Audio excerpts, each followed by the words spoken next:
we'll be celebrating Diwali today, and if you are too, again, wishing you and your family a very happy Diwali.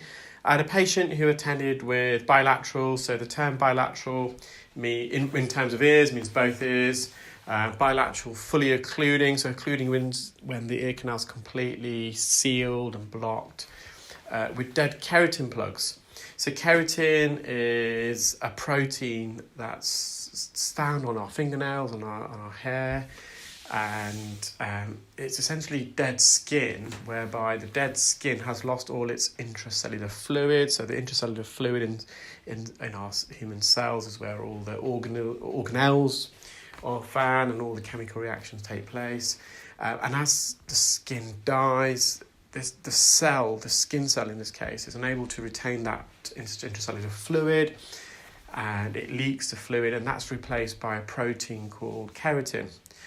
And in this case, this patient's ear canal, the skin that's lining the ear canal, as that skin's died, in most people the skin would migrate sideways out of the ear like a conveyor belt, but in this patient it doesn't. It's a chronic problem. Every 2 or 3 years they have to attend and have these skin plugs removed. If left untreated, there's a potential for the patient to suffer from keratosis obturans, and that's when the skin plug starts expanding and compressing against the ear canal wall, which is obviously very painful and very hard to remove.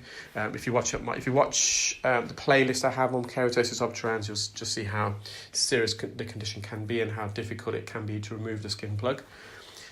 So with this patient's skin plug, you can see there's a lot of dead skin being removed. Some of it's coming out in plugs, some of it's coming out in ribbons. Dead skin, a bit of a giveaway with it. It's quite glossy in appearance as opposed to wax typically, and also even when it's in plugs, sometimes you get coils of skin like this. You can see it's like a ribbon, and it's unraveling itself, so to speak, almost in a helix structure.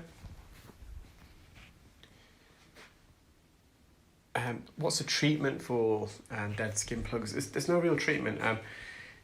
If your skin doesn't, you might just be one of those unfortunate people whereby as the skin dies and sheds, it doesn't migrate and it collects in the ear. So over millennia, our ears have evolved, so the skin, as it dies and sheds, it moves sideways out of the ear naturally. And if it doesn't, this is what can happen. The patient's ear can be full of dead skin. So the only real advice I can give is more don'ts and do's. Don't poke in the ear, don't get water in the ear.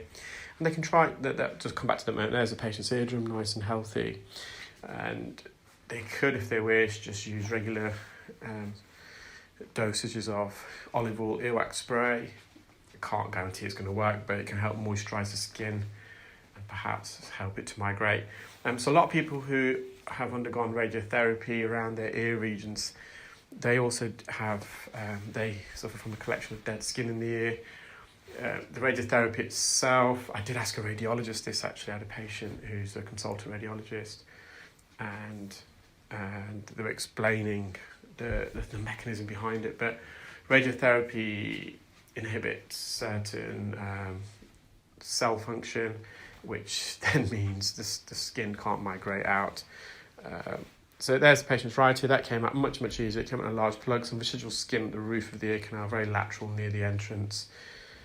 And the patient's symptom-free now, and we said we'll meet again in 3 years. And